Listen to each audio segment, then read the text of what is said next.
तो नाजरीन आपको बता दें कि जिस तरह देगवार सेक्टर में दरअंदाजी की कोशिश को नाकाम करते हुए एक दहशतगर्द को ढेर किया गया है, तो मजीद तफसीलात हम हासिल करेंगे अपने नुमाइंदे मुनीस से। मुनीस, क्या कुछ मजीद तफसीलात है? एक दहशतगर्द को ढेर कर दिया गया है, क्या कुछ मजीद तफसील?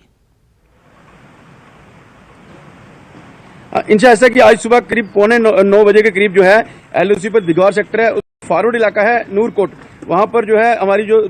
फौज है उसने कुछ दरअंदाजों को देखा जो हिंदुस्तान के इलाके में घुसपैठ कर रहे थे, तो उन्होंने जो है फायर किया और उसमें एक दहशतगर्द जो है वो मारा गया है और जिसकी डेड बॉडी रिकवर कर ली गया है। लेकिन जो अभी तक खबर ये आ रही है कि 5 दहशतगर्द थे, जिनमें से 3 जो है मारे गए हैं, लेकिन अभी तक एक ही डेड बॉडी मिली है, 2 AK-47 पिस्टल और बाकी काफी सामान जो है वहां मिला है और अभी भी उस इलाके में सर्च जारी है। लगातार जो हमारी फौज है वो सर्च कर रही है और आपको बता दें कि ये वही इलाका है जहां पिछले महीने जो है IED के 2 बैग मिले थे, जिसे फौज ने अपना बरामद करने के बाद जो है उनको नष्ट कर दिया था।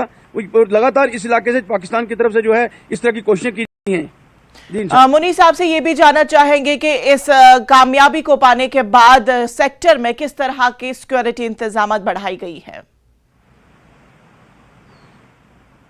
ऐसा कि इस इलाके में वैसे भी जो LOC का इलाका है इसमें वैसे भी सिक्योरिटी शुरू से रहती है, लेकिन आज की इस घटना के बाद जो आसपास के जो इलाके हैं वहां पर भी सिक्योरिटी बढ़ाई गई है और लगातार जो है हमारी फौज चौकसी बरत रही है, क्योंकि आने वाले दिनों में बर्फबारी भी होने वाली है और हो सकता है कि अगले दिनों में फिर इस तरह की कोई कोशिश जो है उस तरफ से दहशतगर्द फिर करें और उसको फिर नाकाम बनाने के लिए फौज पूरी तरह से मुस्तैद है।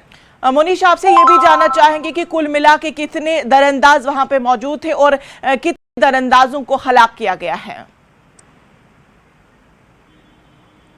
इनसे जो खबर अभी तक मिल रही है उसमें यह है कि 5 दहशतगर्द थे जो इस तरफ घुसपैठ की कोशिश कर रहे थे और जिनमें से 3 के मारे जाने की खबर है कि 3 जो है मारे गए हैं, लेकिन अभी तक डेड बॉडी एक ही रिकवर हुई है और जो है उसके पास जो हथियार था वो सब बरामद कर लिया गया है। तो नाजरीन इस वक्त की बड़ी खबर आपको बता दें कि 3 दरअंदाज को मार गिराया गया है, 5 दरअंदाजों की खबर है, ताहम अभी तक एक ही लाश को बरामद किया गया है। फिलहाल तफसीलात के लिए मुनीश आपका बेहद शुक्रिया।